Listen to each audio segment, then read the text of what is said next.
And at an event that will see over 3,000 families benefiting from the renewal of NHIF cards, as well as another group getting the cards for the first time.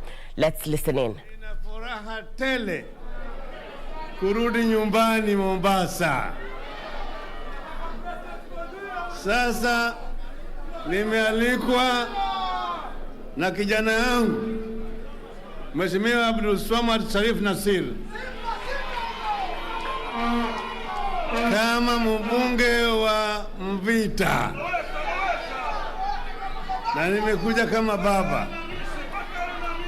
Unajua mimi ni baba ya watu yote, sivyo?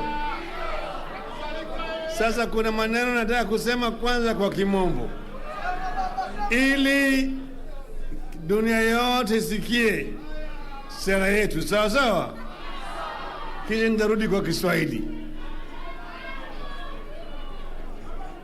The ongoing COVID-19 pandemic has returned our attention to the ages-old question of affordability and availability of quality health care to majority of Kenyans.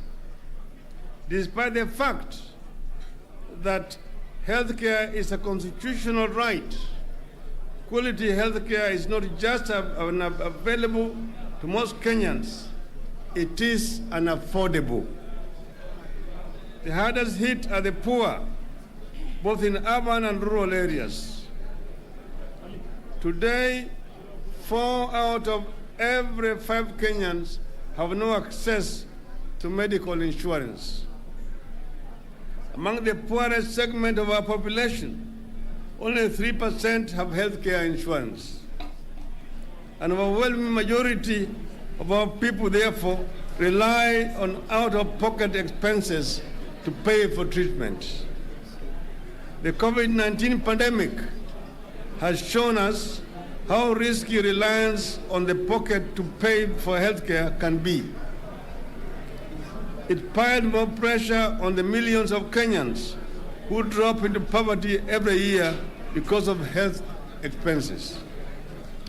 There is evidence that there are people who avoid going to health facilities even though they need the services because they fear the costs associated with such a visit. In the current pandemic, tens of hundreds of Kenyans have died simply because they could not afford hospital fees even when they could access the facilities. What this means is that for a greater segment of our population, dropping into poverty or dropping dead are just one infection away. This burden needs to be taken away from the necks of our people. Kenyans are crying for and deserve insurance subsidies that cover their inpatient and outpatient health needs in both public and private hospitals. It has always been our dream as a nation to deliver universal health care to all Kenyans. The first real attempt. Former Prime Minister Raila Odinga writes from the county of Mombasa.